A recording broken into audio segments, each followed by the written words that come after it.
Hello, hello. Hello. Oh, Are we it's already on? working. Yeah. Okay. Excellent. Cool. Thanks for joining.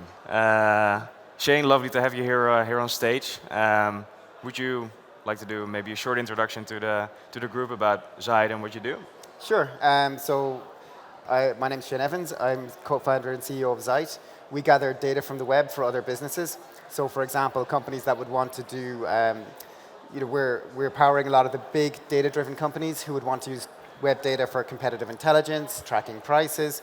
Some startups and some scale-ups that are here would maybe use it as part of their product. We're feeding a lot of the AI use cases, generative AI, some foundational models. These would all be good applications of web data. Fantastic. Thanks for the intro. And briefly about me, my name is Michael. I work at Chargebee, the revenue growth platform for SaaS and SaaS-like businesses. I personally work with strategic enterprise, and what we see within that market segment is that they're experimenting with subscriptions, they're trying usage-based billing, but I think the advantage of having a young and dynamic startup like Zyte, that's where I think you can experiment very fast with those pricing models. So maybe you can help us understand how you made those decisions in the past and picked the right pricing model for your customers. Sure. So I think back in the day when we were launching our product, we'd always been having these conversations. Even we had some beta customers before we could even bill for it properly. We're just getting it in the market and testing it. So early on, we always talked about consumption with customers, how much you want to use, and there was a very natural in the customer's minds how they perceived how much they would consume. There was we honed in on our value metric early enough, and I think that was the key decision. We decided to pay per usage, per request. This was when we launched our first product, so this was quite a long time ago now. Zyte's been around for about 12 years. So you can imagine from day one we were usage-based pricing.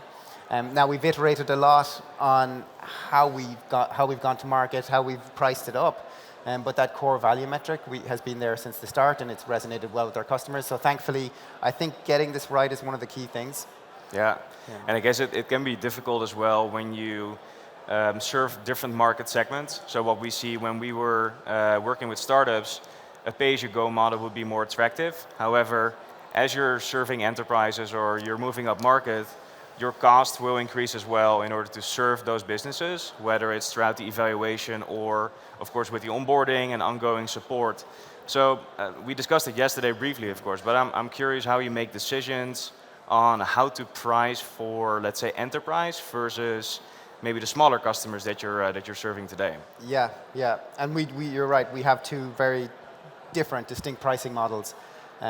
So we have a self-service SaaS. Somebody can come in, just get out the credit card and subscribe. In that particular use case, they don't have any annual commitment or anything like that. It's just month over month. You can pay as you go. You can subscribe for a little bit and save. But it's very, very flexible at the self-service level. Yeah. But once customers go up to what we consider an enterprise and they're spending a bit more, then it's annual contracts. This tends to work better for them. They want more predictability. There's a budget cycle. But also for us, it also covers more of the implementation, onboarding cost. It's a longer engagement. So we've always run with those two models. Yep. In the early days when we're launching a product, it is all self-service. So it's really just pay month over month. But over time, it's that enterprise revenue that has become far more important to us. Yeah. We've better retention there as well, so it becomes a larger part of our revenue base over time. And I guess it's also like, how do you price? And if you're going to market with a usage-based pricing model, then what is the question on how, or what variable do you charge on? How did you make that decision? How did that work? Yeah, well, for us, I think it was clear that what the value metric was, as in it's per request. But not all requests are the same, and we did have to iterate on it quite a bit. And this is where I think you want to be able to run pricing experiments, where you can try different, if you have tiering, or try different volume-based pricing or different price bands. Do you have a minimum price? At what point do you need to subscribe? Yep. Or if indeed you do. All those are very interesting questions that, talking to customers and a combination of talking to customers and experimenting are how you can ultimately arrive on a good decision. Yeah. But I will say we've had what can sometimes seem like contradictory feedback from customers, where some customers are saying oh, it's too expensive, and the sales team are complaining. And then on the other hand, we hear through other channels, oh, you guys are very cheap. And we're like, what's going on? You know, they can't all be right. And sometimes you think, okay, maybe it's different segments will perceive different value.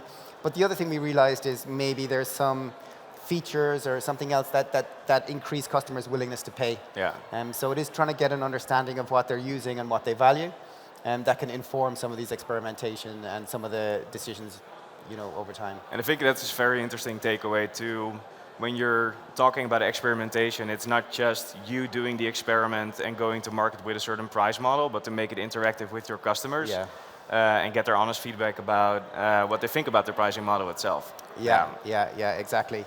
And you also, I think, one thing that we learned, I mean, we made a large pricing change about 4 years ago, and I'd say this was when we were just past maybe 10, 12 million ARR. And at that time, we thought we'd made a really good decision. You know, we kind of increased our prices a little bit, or a bit, and customers came in, they still paid. So we're like, we're making more money, this is fantastic. You know, and my team are patting themselves on the back, going, hey, great, well done. And then I'm you know, 4 months in, I'm looking at, guys, what's happening with churn? And it turned out we'd actually negatively impacted our lifetime value. And we had to, you know, go back and make some changes. So I think sometimes you need to let it bake a little bit, and particularly with usage-based pricing. This is, in our most recent iteration now, we've made another big change. And this is where it's actually less revenue per customer initially, but because it's quite a nice pricing model and it resonates well with them, we get a lot of expansion. Yep. So our revenue retention looks superb. So it looks better over time, but it's several months before it even catches up in terms of revenue with the earlier pricing model. So sometimes you need a little bit of patience and play a slightly longer game. Yeah. Rather than taking the full cut on the pre-commitment, because that's a risk, right? So when you decide to charge a large amount up front, and then throughout, let's say, the first year term, they're not using as much as you would expect it, then still the revenue is up, but the usage is not in line with what they're paying for. So then you gotta be ready to understand that once you renew, that those customers might come back to you and ask for a heavy discount, which eventually leads, of course, to revenue churn. And I think that's that's a problem that you'd like to. This is a great point. And look, coming into this year, you know, where there is a bit of a contraction generally in tech, we saw that with our customers too. Yeah. Actually, at the very start of this year, I was looking at, so we have a pricing model which is, it's usage based, but our larger customers will have a pre-commit. So they're committed to a certain usage, and then they pay when they go over it. Now, they don't get penalized for going over it. It's at the same cost, but there's a minimum commitment. And they get a discount for doing that. So coming into this year, I was looking at the overages, and I thought our systems were broken. Where did the overages go? But it was actually, you know, just the market, that people were just way more conservative with their spending. But I will say I was very glad we had those pre-commits in place, because we didn't just see our revenue collapse, you know, very quickly. Yeah. But we did then know, coming up to renewals for these larger accounts, we knew there was likely to be some churn, and we were able to get ahead of it, I suppose, and have some conversations with them and try and manage it. Yeah. And I think it can be scary as well when I speak to CFOs, because, of course, pre-committing or signing a contract with a committed value that allows for predictability, contracted MRR. How did you have those discussions back in the day, perhaps with your CFO or the founding team, to decide on how you're going to charge and what would be the actual price point? So you got to determine what's realistic while protecting your margins. Yeah, I mean, in the early days, there wasn't an awful lot of science behind it, because I wrote the product and I just made up some prices. But we got more scientific over time. I think at the very start, we looked at, well, what's their alternative? You know, you're going to buy this infrastructure, build this yourself. You pick a price point that still they'll get out and pay, and they're happy to pay it, but you know what their alternative is, and you know hopefully know what value you can deliver. Yeah. As we've scaled up now and it's become a more crowded market, their customers spend more, then I think, you know, in that case, we did more research about what their alternatives were, what would they do if they weren't using us, and then a bit of price testing, and that helped us arrive ultimately at a price. For our most recent pricing change now, we had a new product which we launched this year. And I'd say we'll still experiment a little bit. We'll refine prices. We plan to iterate a little bit over this time. Luckily, you have Chargebee to do that. Well, this has been, yeah. I will say it's been helpful, to be able to run some Yeah. experiments and make changes. That's been good. And, definitely in the early days, you leverage way more, Chargebee's own hosted subscription pages, etc. And, you can rely on Chargebee Analytics 100%. Over time, as we get into more revenue, we wanted to take some of that out and also put it into our own data warehouse, join it to our own usage data, so we get a more complete picture of what we're charging, what our costs are, so we can do kind of quite detailed reporting on it. Yeah. But again, most people wouldn't start there, right? Like this is something it is only worth doing all of that over time, and when it's enough revenue to justify that level of effort. Yeah. Early on, it's just really broad. Okay, how much are we charging? Okay, how much does it cost us? All right, it looks okay. And I think it's tracking that information is critical because with VC funding being less of a thing right now and profitability being more important these days, tracking margins and strategically knowing where to focus on, I think is critical. We also have one of our products. It's a receivables product, and for instance, the CFO of Bloomberg is deciding, based on our collection efficiency per payment method, as well as the product that we sell, we can strategically decide where to spend our marketing, because ideally you're optimizing for cash flow. Yeah, that makes a lot of sense. And I think you mentioned that you had a very interesting model as well to look at this based on usage, pricing, or cost of goods sold. Maybe you can help the audience understand how that works. I guess first up, we're bootstrapped, so there was never a time when we didn't care about this. We can't afford to carry a huge implementation cost, especially in the early days. And then we went through 1 or 2 years where, maybe 1 year where cash was tighter, and it all got really tightened up. So we've always been relatively efficient on that front. Yeah.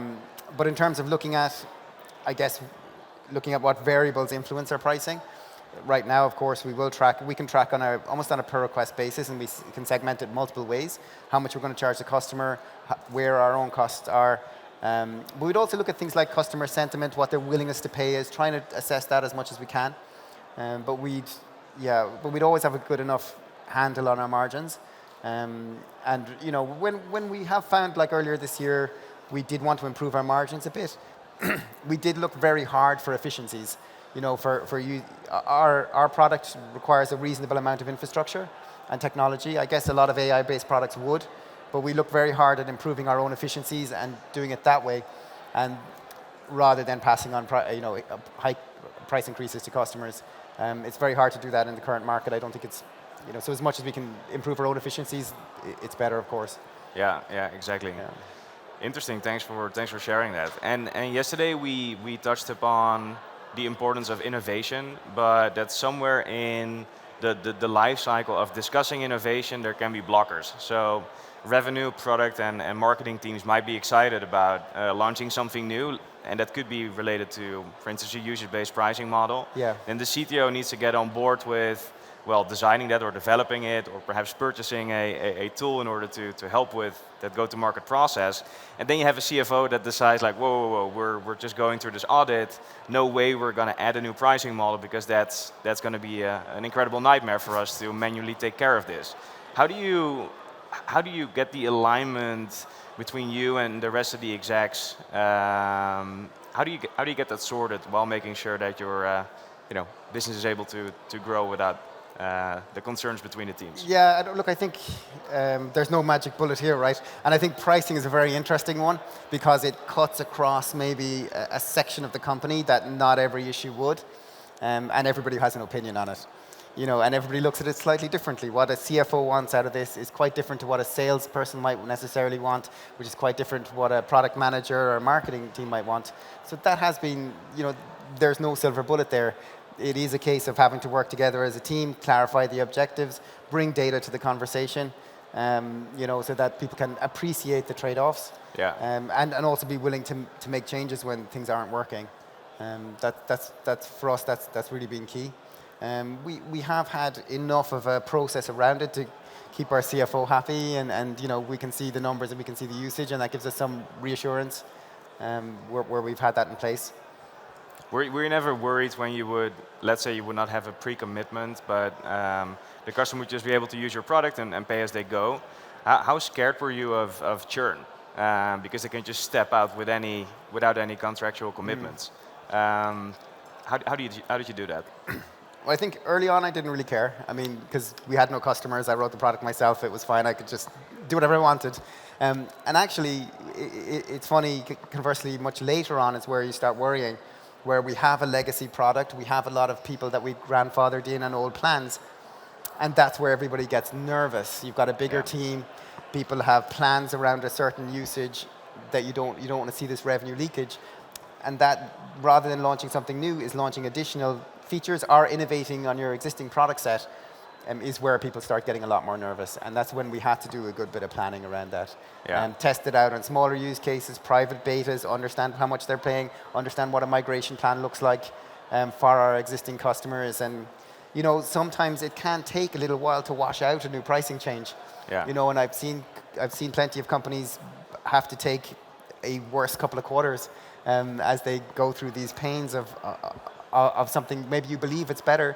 Maybe like the example I gave earlier, that there's much more expansion over time.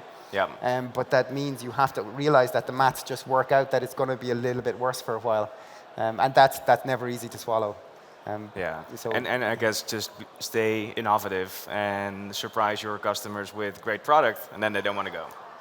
I think you can't be afraid of moving forward. You can't be afraid of launching new things and innovating, and you know, you have to figure out a way to do it. Exactly.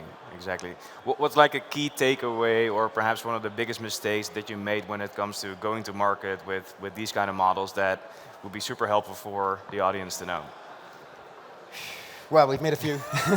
And I think what I was hinting at earlier for us was the biggest mistake is, and I've seen a lot of companies that go through maybe some of this stage here, they kind of up to 10 million in ARR. You start thinking, I can tweak some knobs here, especially in this environment, and we're going to make a bit more money. But it's really been important for us to keep that customer-friendly pricing. Keep that front of mind and watch how customers behave over time, especially if you're like us, if it's usage-based. The whole economic model works because, you know, you get in one cohort of customers, and you know, some of them may drop off, some of them will continue to use it, but some of those that come in on a self-service basis, you know, some of them will be worth a lot over time. So it's really key, not what happens to everybody, it's that they get a good experience, that those few very valuable customers will continue to expand. So for us, it's taking too short-term a view. So tracking the right metrics early on to make sure you're on track for a good outcome. Those have been the key. Listen to customers. And maybe don't always take the first thing they say. You know, it's too expensive, it's too cheap. It's never that simple. It's what do you like, what don't you like, what are they using? And then that helps us understand what features should be available to everybody. If you have feature gates, what things might be add-ons because they're super valuable, but only to a very niche segment. And that changes over time. You might solve it one day, but a year or two later, that feature you thought was a great differentiator is now table stakes. So this is why it needs to be an ongoing thing. Got it. So stay in touch with your customers. That's one of the key advices to understand how they experience your product and your pricing. It sounds like it makes sense, or it sounds logical, but you got to do it while optimizing for margins, because eventually you have a business to run. And it's important to decide on how you're going to position pricing in line with the segments of the customers that you're serving.